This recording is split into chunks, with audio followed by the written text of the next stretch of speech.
Vamos a orar para que el Señor sea con nosotros en este tiempo. Pero primero, yo quería, antes de empezar con la charla, la primera charla, yo quería empezar esta primera ponencia relatándole la historia de tres mujeres del pasado.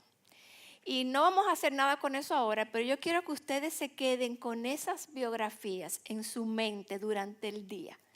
Y al final vamos a traerlas a colación. Pero quería empezar así. Y son mujeres de 1600, del 1500, pero la última que les voy a leer es del siglo pasado, del siglo XX, de los 1980 y pico, que se murió.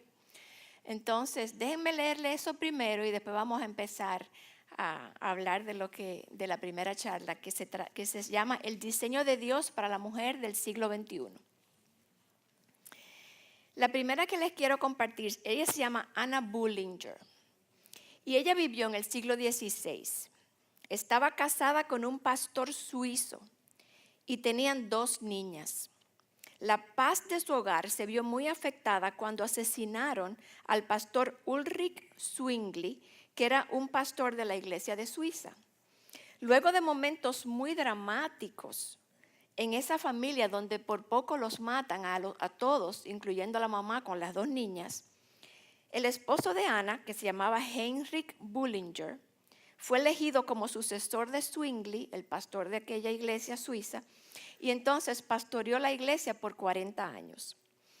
Posterior a esos años, la ciudad de Zúrich se convirtió en un refugio para los protestantes perseguidos de toda Europa, de Italia, de Inglaterra, de Francia, y muchos de los refugiados se hospedaban en la casa de los Bullingers, y Ana administraba un hogar muy ocupado, porque su casa parecía siempre un hotel, lleno de huéspedes, aparte de los 11 hijos que ella tenía. Los Bullingers también albergaron en su hogar por varios años a la viuda de Zwingli y a sus hijos, así como a los padres de Heinrich, a los suegros de Ana. O sea que tenían los 11 hijos, tenían a la viuda de Zwingli con sus hijos y a los suegros, todos viviendo allí. En adición a su trabajo como pastor, el pastor Heinrich también entrenaba jóvenes ministros y estos se quedaban en la casa cuando hacía falta. Teólogos conocidos de esa época, incluyendo a Juan Calvino, disfrutaron de la hospitalidad de Ana. Ana administraba sus muy limitados fondos para cuidar a su familia y ministrar a las necesidades de todas esas personas. Y ella fue conocida en Zúrich como la madre de Zúrich, mientras cuidaba a los pobres, los enfermos y los necesitados. Cuando su esposo Heinrich se vio afectado por la plaga, todos pensaron que moriría, pero Ana lo cuidó hasta que sanó. Ella, sin embargo, enfermó y murió. Su vida aún es de inspiración por el abnegado amor y la hospitalidad que extendió a otros a costo de grandes sacrificios. Y dice la palabra de Dios en Romanos 12, del 10 al 13, ámense los unos a otros con amor fraternal, respetándose y honrándose mutuamente.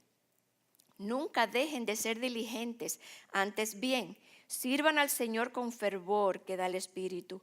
Alégrense en la esperanza, muestren paciencia en el sufrimiento, perseveren en la oración, ayuden a los hermanos necesitados y practiquen la hospitalidad. La segunda biografía que quiero compartir con ustedes es de Catherine Luther. Ella fue esposa de Martín Lutero. Se casaron el 13 de junio del 1525. Y la invitación de sus bodas, la invitación que ellos mandaron para sus bodas decía, el matrimonio es un acto de confesión y de obediencia a la obra de Dios en la creación. Este matrimonio duró 20 años y constituyó un modelo cristiano de la unión matrimonial. Katie tuvo 6 hijos con Lutero y ella elevó la posición y el llamado de la maternidad con su ejemplo. Ella también administraba un hogar bastante grande y movido y cuidaba y consolaba a Lutero en sus muchas pruebas. Lutero tenía muchos términos de cariño que usaba para referirse a Katie. Vamos a ver si algunas de ustedes, sus esposos, le llaman de esta forma. Uno de ellos era mi costillita.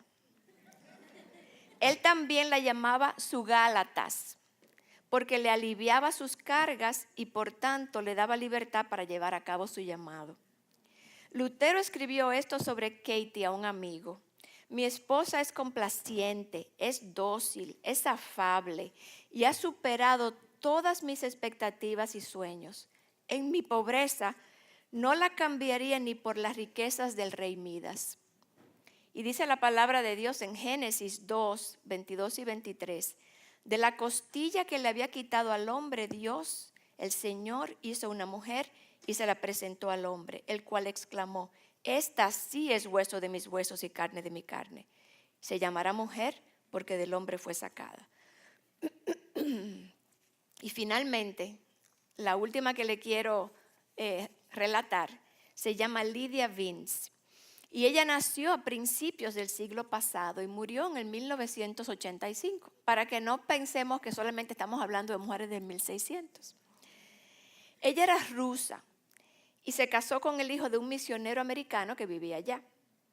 Peter, su esposo, amaba la Unión Soviética y quería permanecer allá a pesar de la persecución. Cuando le pidió matrimonio a Lidia, oigan lo que le dijo: mi vida está dedicada al Señor. Si estás dispuesta a morir en el lodo, en los pantanos y en los bosques de Siberia, entonces cásate conmigo. Cuando tuvieron a su único hijo durante el primer año de matrimonio, ya el gobierno estaba persiguiendo aún más a los cristianos. Le dieron a Peter la opción de irse del país o entregar su pasaporte americano y convertirse en ciudadano ruso, y él aceptó luego de orar. Se quedó en Rusia. Y al poco tiempo fue arrestado y puesto en prisión por 3 años y puesto a trabajar en campos de concentración. Mientras tanto, Lidia y su hijo fueron sacados de su casa y no le permitían visitar a su esposo. Lidia crió a su pequeño Georgie sola para que siguiera los pasos de su padre, enseñándole que Jesús era más grande que cualquier sufrimiento que sobreviniera en la vida al seguirle. Unos años después, Peter fue puesto en libertad y exiliado en Siberia, y la familia se volvió a reunir por 2 años, y luego de eso lo volvieron a arrestar. A pesar de las circunstancias difíciles de Lidia, ella siempre buscó compartir el amor de Cristo con otros y formó una unión de esposas de prisioneros para ayudar a otras mujeres de la iglesia perseguida que sufrían a causa del arresto de sus esposos. Ella viajaba alrededor del país para fortalecer mujeres y conducir estudios bíblicos, no considerando su propio sufrimiento. Pasó 30 años sin saber de su esposo luego de esa segunda vez que lo pusieron en prisión, porque él estaba incomunicado. Y en el 1967 supo que Peter había sido ejecutado en Siberia 30 años antes. En el 1970, la misma Lidia fue arrestada y puesta en prisión por 3 años. Aún en prisión, ella hablaba del amor de Jesús a todos cuantos la rodeaban. Y su hijo también fue arrestado por imprimir Biblias. Finalmente, en el 1979, todos, incluyendo a su hijo y a la familia de su hijo y a Lidia, fueron expulsados de la Unión Soviética. Y ella terminó el resto de sus años viajando alrededor de iglesias de Europa y de América, solicitando oración por la iglesia perseguida para que se mantuvieran en pie y no se desanimaran y no comprometieran su fe. Dice la palabra de Dios en Romanos 8, 35 al 39. ¿Quién nos apartará del amor de Cristo? ¿La tribulación o la angustia, la persecución, el hambre, la indigencia, el peligro o la violencia?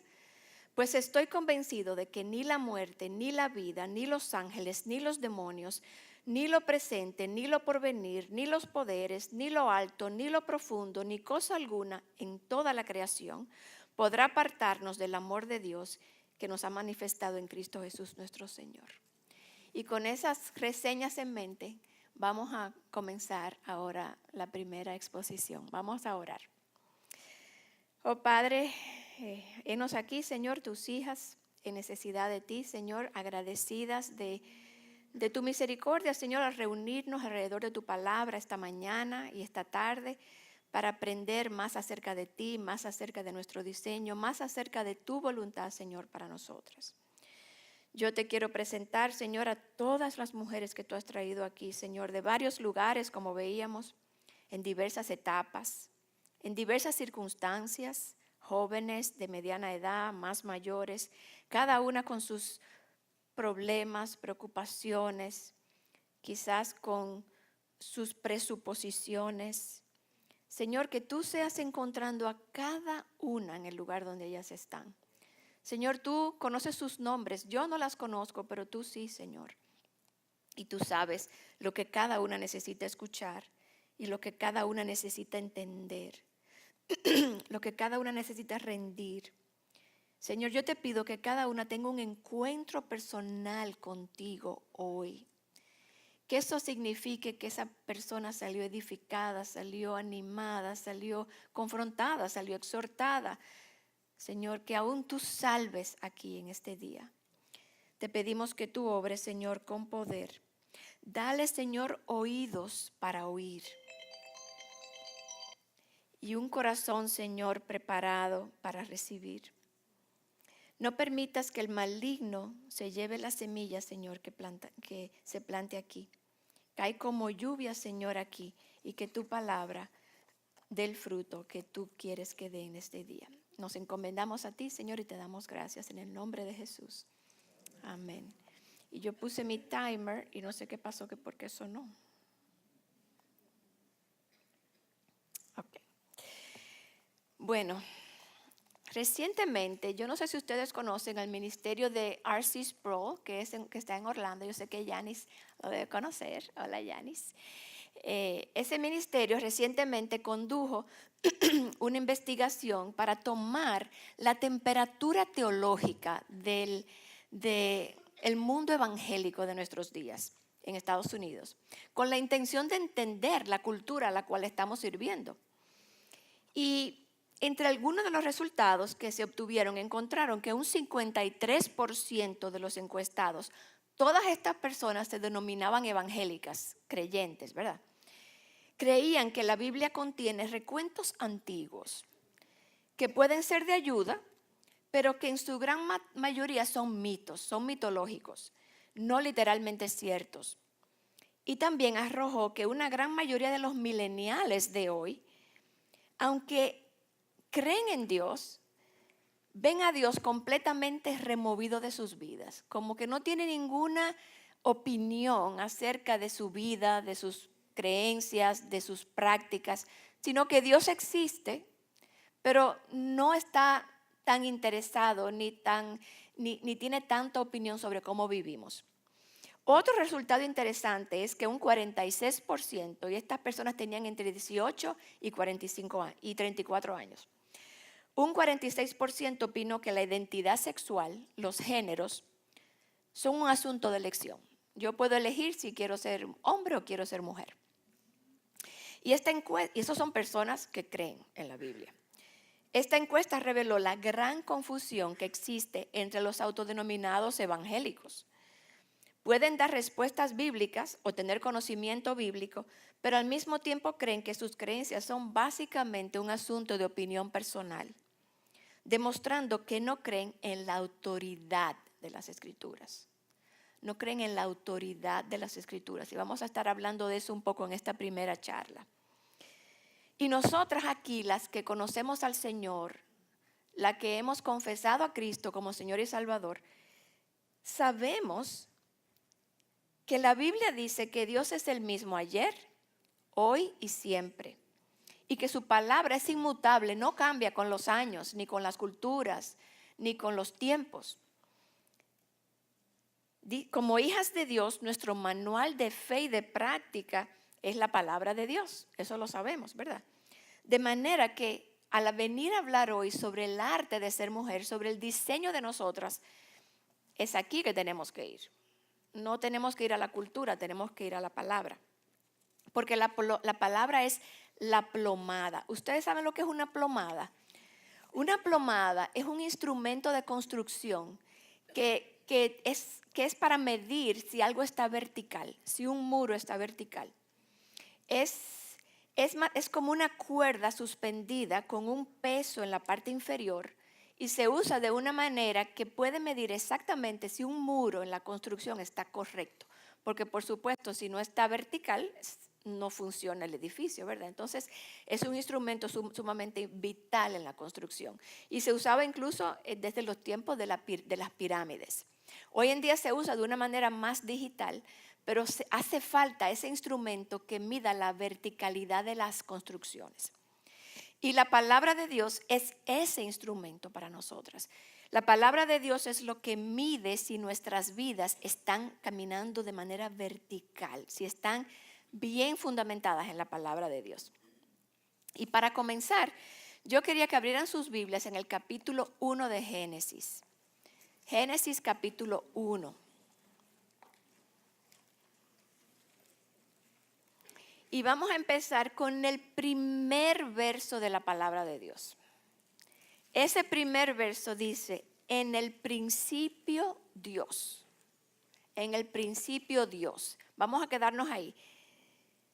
Todo lo que Dios desea que nosotros sepamos acerca de Él y de su voluntad inicia con esa verdad. Así como la semillita es para un árbol, esa frase en el principio Dios es el fundamento de todo lo que la palabra de Dios va a decir después. Es un dato que no podemos ignorar que está ahí.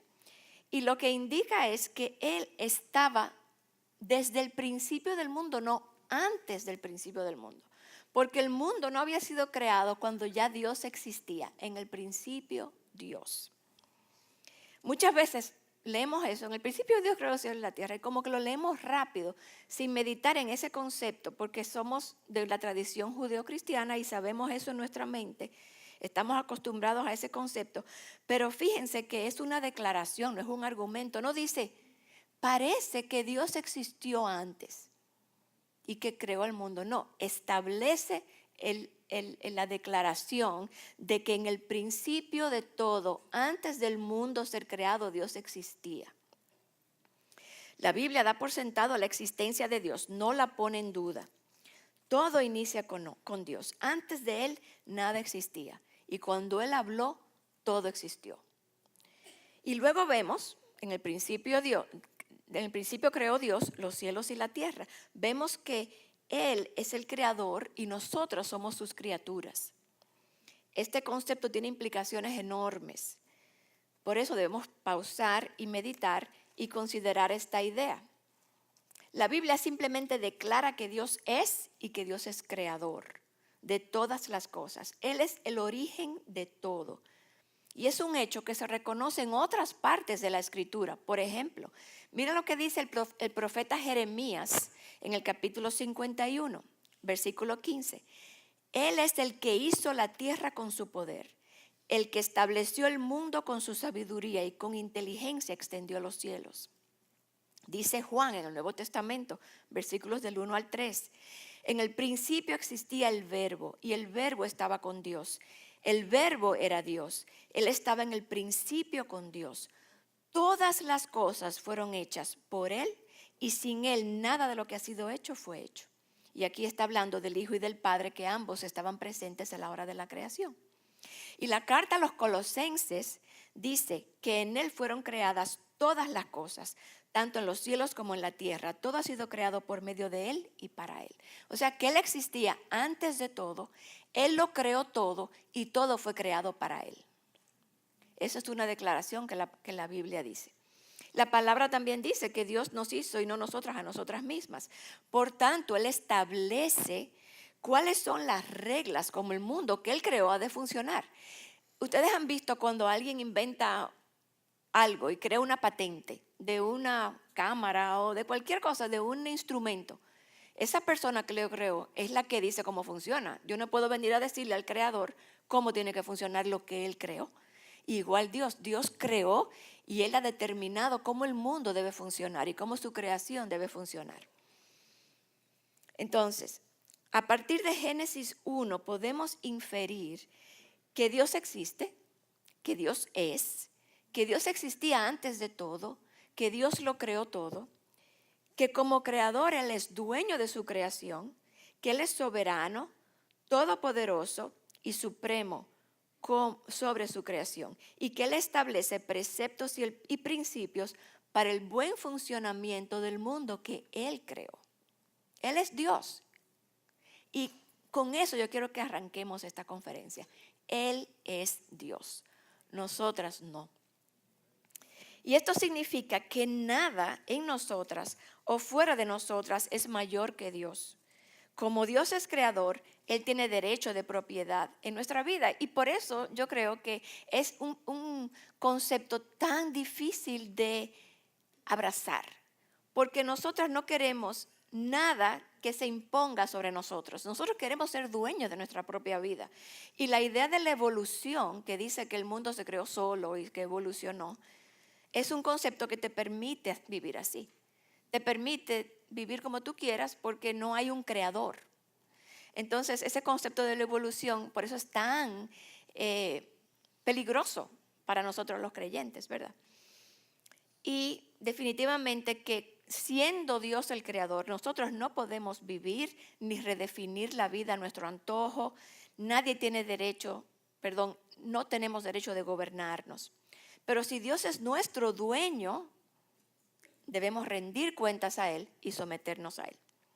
Y de nuevo, la sabiduría y la verdad de Dios empieza con ese sencillo versículo. En el principio, Dios.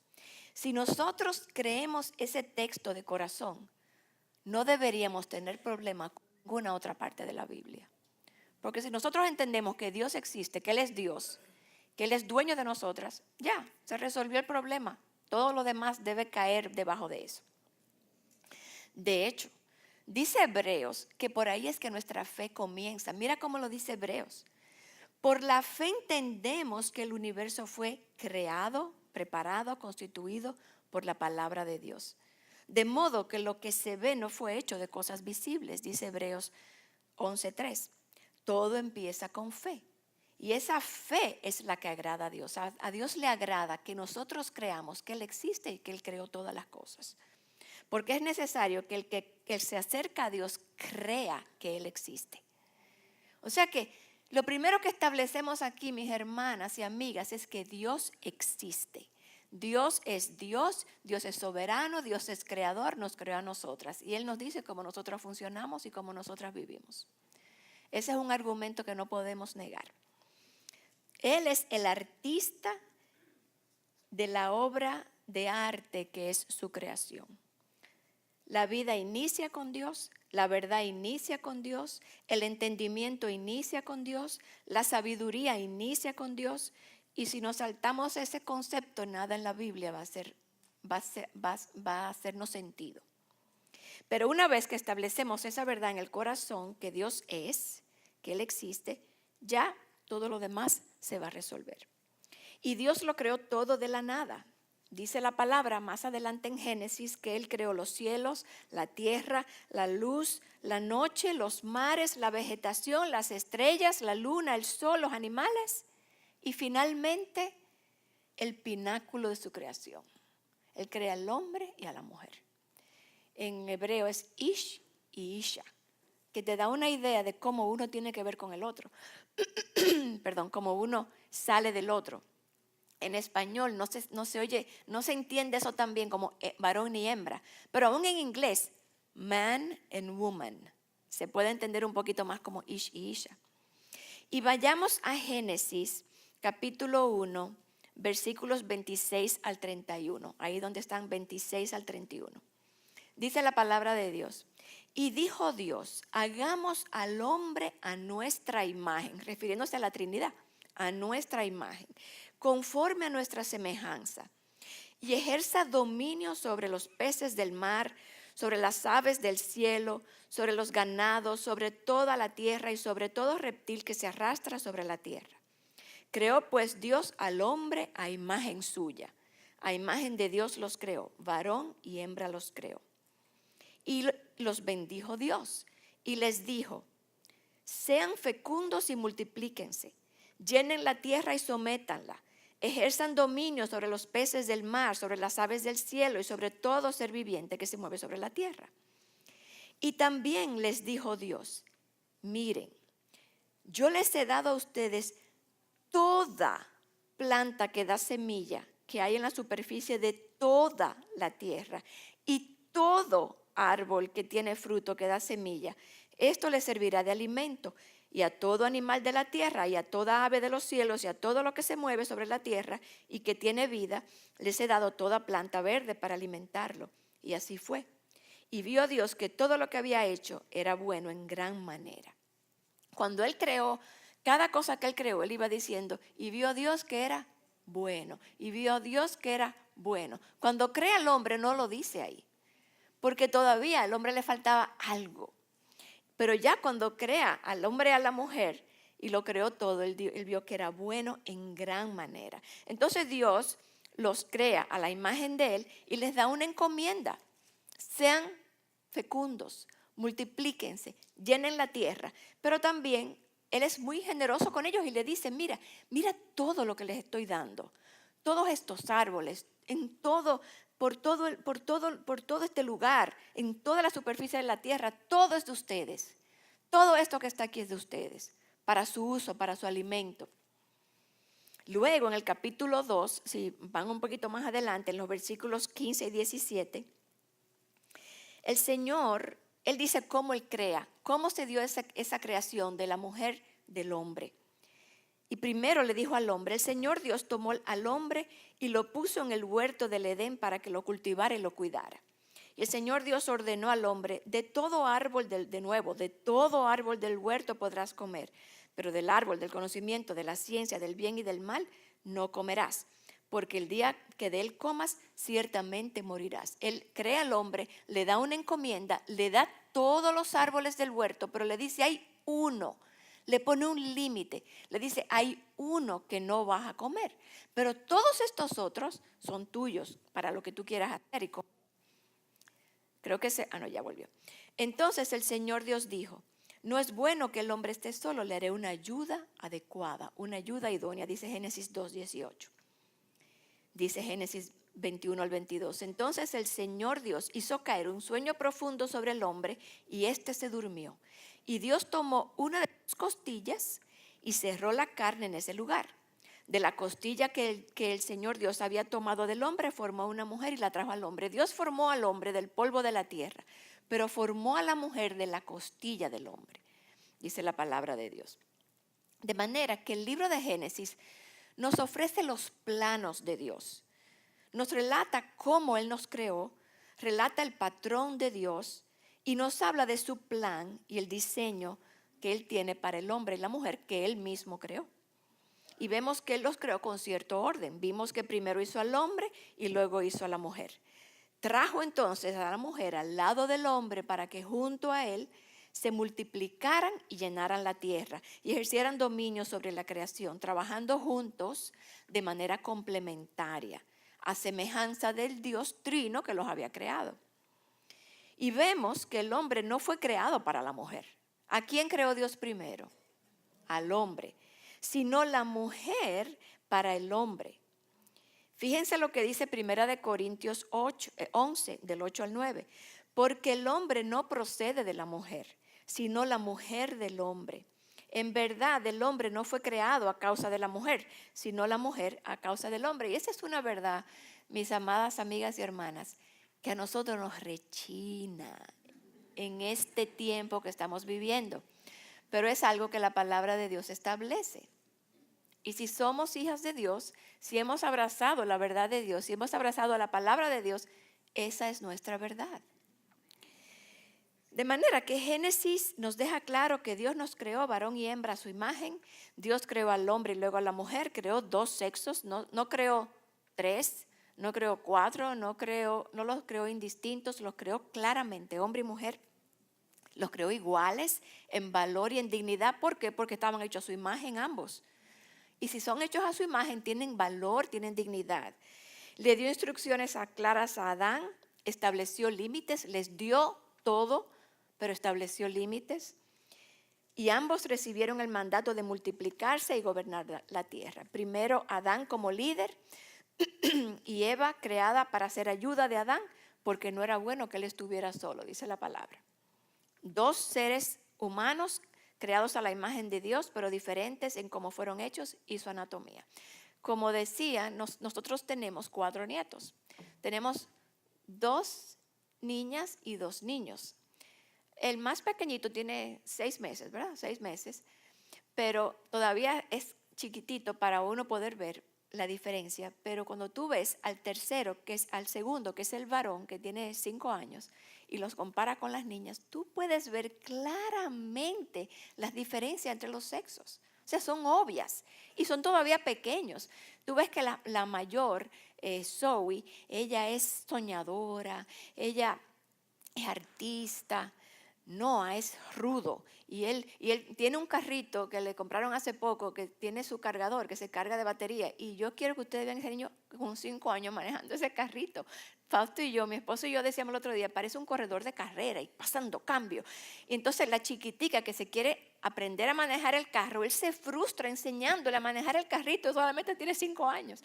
Entonces tú te das cuenta que ya esa diferencia entre los sexos. La mayor, Zoe, ella están viendo televisión, por ejemplo, y están la chiquita Joy y Zoe, la grande, hablando, y no, cállense que no oigo la televisión. Y solamente son 5 años que tiene. O sea, ya tú empiezas a ver las diferencias. Las mujeres hablamos mucho, los varones son más callados. No, el varoncito es súper callado, introvertido. Las chiquitas hablan todo el tiempo. Zoe, la mayor, se queja porque cuando nosotros lo sacamos mucho en bicicleta, en la calle a montar, y Zoe siempre dice, no siempre quiere ir adelante, él quiere ser el líder. Ella no se imagina que él está viviendo su rol. Él abrazado, no lo ha abrazado porque no lo conoce aún, pero está dentro de él el rol de hombre. De manera que Dios hizo esas diferencias con un propósito, no fue de una manera medalaganaria que lo hizo. Todo eso tiene un propósito para cómo el mundo va a funcionar y cómo el mundo va a funcionar. Entonces Dios no formó a Eva del polvo de la tierra como vimos, sino del costado. Una creación igual a él, pero diferente. Solo tenemos que ver nuestros cuerpos, como la anatomía de nuestros cuerpos, cómo estamos hechas. Las mujeres tenemos los cuerpos hechos para dar vida de una manera muy particular, los hombres para iniciarla de una manera muy particular. Entonces, somos diferentes, no podemos negar eso, por más que querramos, no podemos negarlo. Ni aún las personas que se cambian de sexo no pueden hacerlo todo como es, porque es que no se puede, la creación de Dios no se puede alterar. Y esa distinción hermosa que queremos a veces minimizar y decir eso solamente es a nivel físico. Pero a nivel funcional somos igualitos. Yo puedo hacer lo mismo, yo puedo hacer lo que el hombre hace. No es realmente, la palabra de Dios dice que no es un accidente biológico ni trivial sin importancia. Ellos fueron creados a imagen de Dios y esas 3 personas no compiten entre sí, sino que cada una representa de manera especial algo del Creador, un atributo del Creador. La mujer iba a estar bajo la autoridad de Dios, el hombre bajo la autoridad de Dios y la mujer bajo la autoridad del hombre. Y cada una de esas creaciones, tanto el hombre como la mujer, son una obra de arte de Dios. La mujer por diseño es relacional, ella es suave normalmente, ¿verdad? Normalmente. Mi esposo sabrá, ella es relacional, las mujeres nos relacionamos mucho, a diferencia de los hombres, ¿verdad? Ella dice la palabra que es el vaso frágil, dice la palabra de Dios. Y por tanto le dice al hombre cómo tratarla como vaso frágil. Ella es nutridora, ella es dadora de vida. El hombre por lo general físicamente es más fuerte, es protector, es proveedor. Como líder Dios lo creó para que fuera un líder siervo a la imagen de Cristo. Y a nosotras como mujeres El llamado y función y orden de la creación nos llama a sujetarnos al liderazgo del hombre. La mujer gozosamente se somete a su liderazgo como la iglesia se somete a Cristo. Esto es como Dios lo estableció. Este es el plan perfecto de Dios. Imagínense que dice que la mujer gozosamente se somete al liderazgo del hombre. Eso es lo que Dios quiere, ¿verdad? Entonces, es importante señalar que estas diferencias en forma y en función no fueron parte de la caída. Dios no nos hizo así ni nos dio esa función por la caída. Esto era antes de la caída. Por la caída es que las cosas cambiaron. Y este concepto de sujeción no lo vemos solamente aquí, lo vemos a través de toda la Escritura.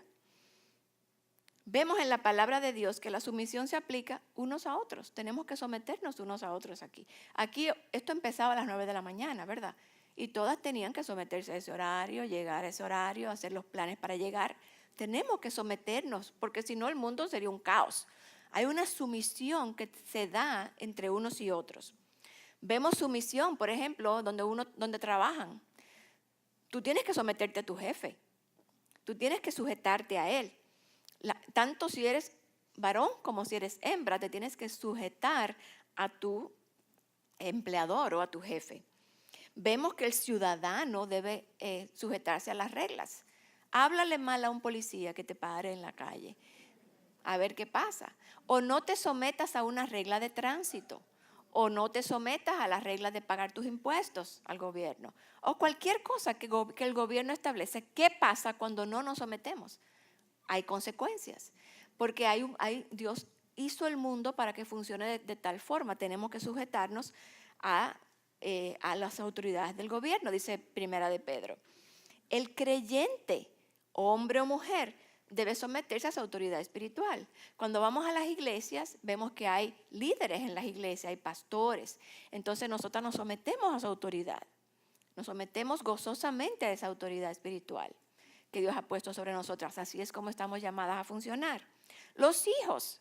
Imagínense que sus hijos no le hagan caso a ustedes y no se sometan a ustedes, a sus reglas. Tienen consecuencias. Entonces, los hijos están llamados a someterse a sus padres, dice Efesios 6. Los creyentes deben someterse entre sí y todos juntos someterse a Dios. Eso está en la palabra de Dios. Y la esposa debe someterse al liderazgo de su esposo, dice Efesios 5, 22 y 23. Eso también está en la palabra de Dios. Pero fíjense cómo somos, que no vemos mal y ni difícil someternos a un jefe difícil. Pero sí nos da trabajo someternos a un marido que pudiera ser difícil o no, pero aún no siendo difícil nos da trabajo someternos. Entonces eso está en el pecado de nosotros, pero la palabra de Dios nos manda a hacerlo para que nos vaya bien. E igualmente hay consecuencias. No nos van a meter en la cárcel, no van a ser consecuencias de este tipo, pero consecuencias espirituales en nuestra familia cuando nosotros no nos sometemos a la palabra. Y así es como Dios ha dispuesto que deben funcionar las diversas relaciones del universo que Él creó, no nosotras. Él creó el universo. Entonces fíjate que cada uno de esos roles está llamado a respetar la autoridad impuesta por Dios por encima de ellos. Aunque consideremos que la persona en autoridad no está haciendo el trabajo que le corresponde. Yo, antes de casarme, trabajaba en una empresa y recuerdo que yo no estaba de acuerdo en muchas cosas que querían instituir en la institución, pero yo podía decir algo. O me iba o me sometía a lo que ahí se hacía, ¿verdad? Entonces, esa es la realidad, así que funciona el mundo. Y este orden es importante para que el mundo funcione bien. Y en 1 de Pedro 3 dice que las mujeres deben estar sumisas a sus maridos. Y la palabra griega que se usa ahí, que es hipotazo, a mí me encanta ese término porque esa palabra tiene dos significados. Primero está la que todo el mundo conoce, que es la de venir por debajo, ¿verdad? Colocarme. Yo me coloco. No es que yo estoy, es que yo me coloco por debajo. Es un acto de voluntad. Yo me coloco por debajo de la autoridad. ya sea en mi trabajo o en mi casa o con mi esposo, yo me coloco voluntariamente bajo esa autoridad para cooperar, para asumir responsabilidad y llevar esa carga. Yo lo hago voluntariamente, pero me encanta el otro significado de hipotazo que se usa, es un término militar. Y ustedes han visto cuando un jefe de una tropa se para delante de la tropa. Por ejemplo, ustedes están ahí que parecen una tropa ahora mismo, todo en su silla, ¿verdad? Pero ustedes saben dónde se tienen que colocar. El militar se para adelante y ustedes se paran en su posición. Y ahí tienen que permanecer. Y es como encontrar tu puesto en la vida, encontrar tu puesto en las relaciones, encontrar tu puesto donde Dios te ha colocado y quedarte ahí. Sometida a la autoridad que tienes adelante, pero a la autoridad que tienes arriba también. Es esa idea, la de sumisión.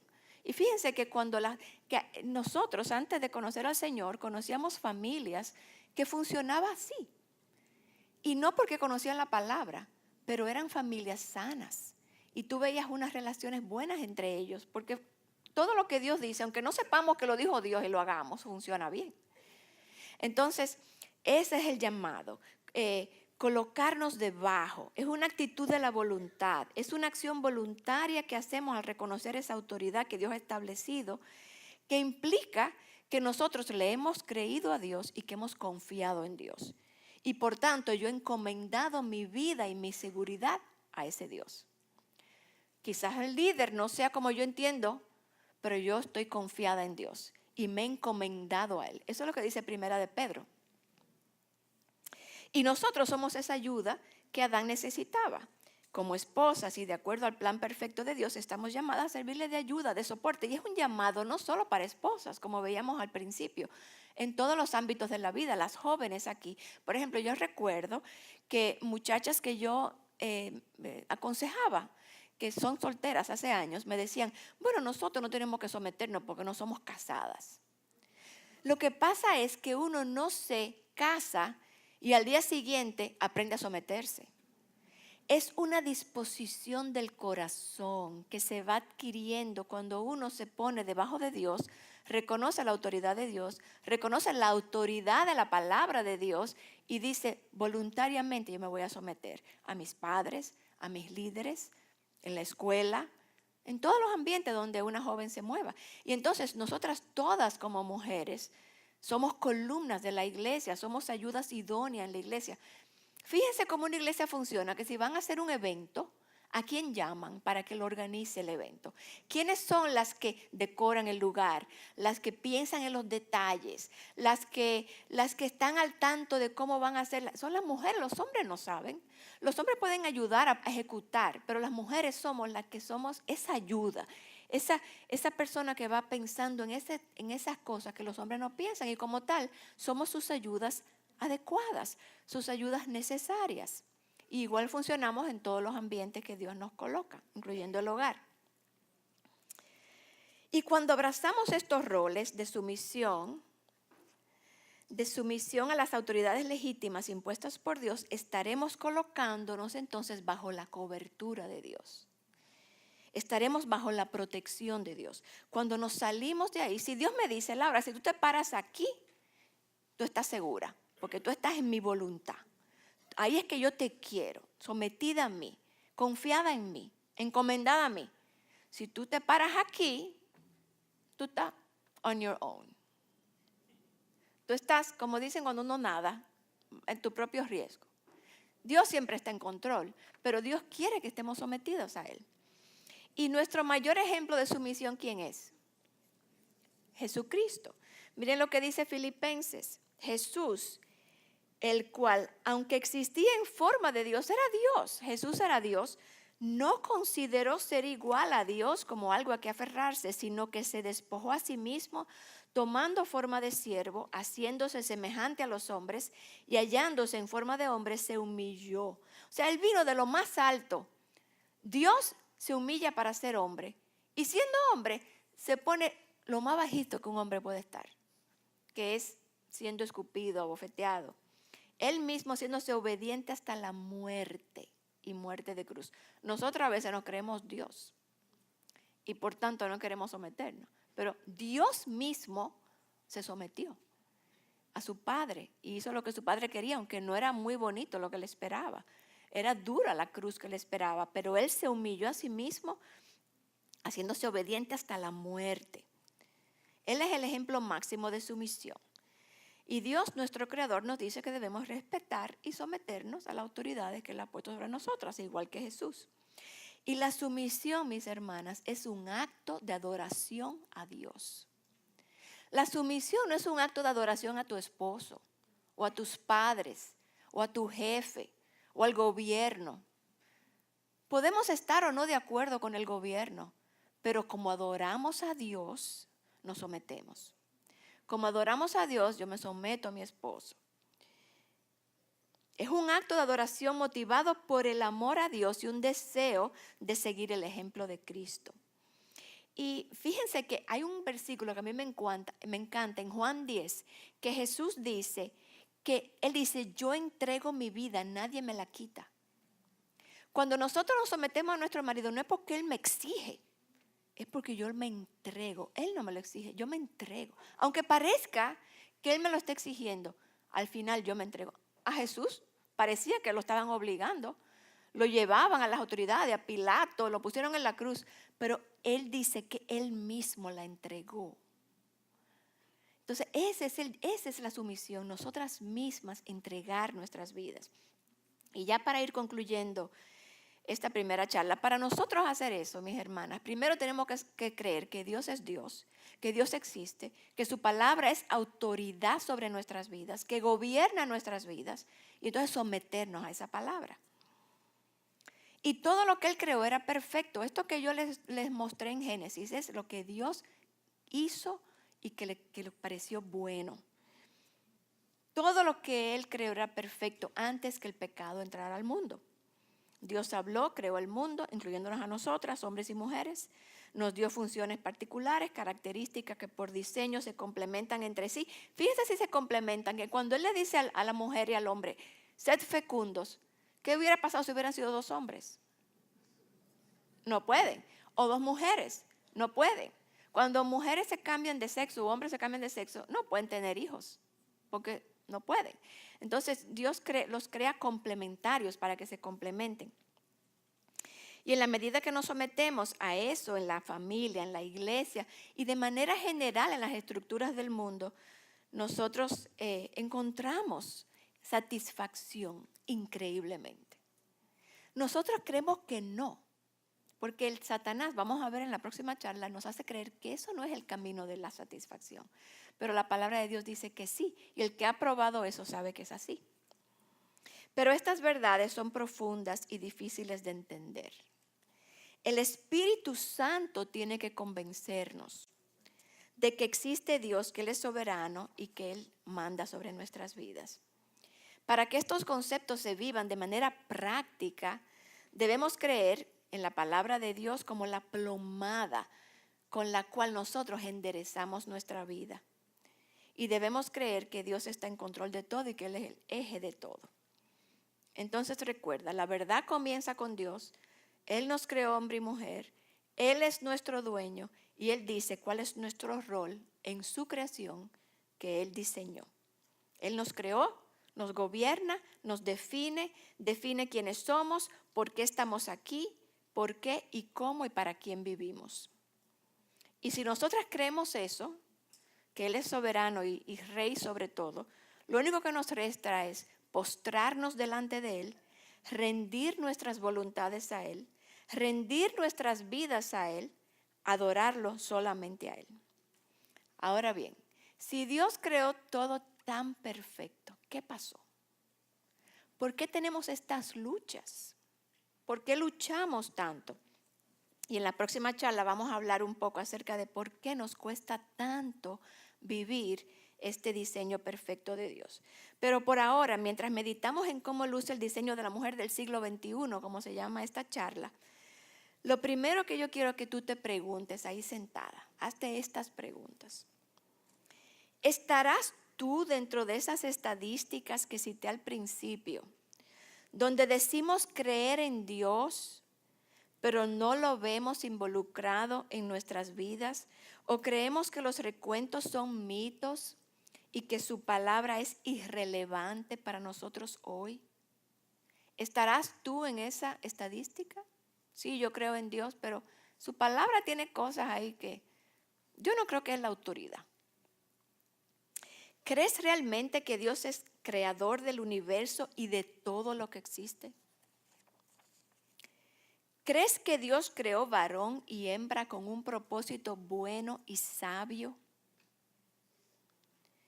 ¿Estás convencida de que Dios y su palabra es el eje alrededor de lo cual todo debe girar? ¿Que Él es el centro del universo y quien te define y te gobierna? Y finalmente, ¿has rendido tu vida a Cristo? Vamos a orar. Padre, son grandes verdades estas, Señor, que tu palabra declara. Y nuestra única respuesta lógica, Señor, es rendir nuestras vidas como sacrificio vivo a ti.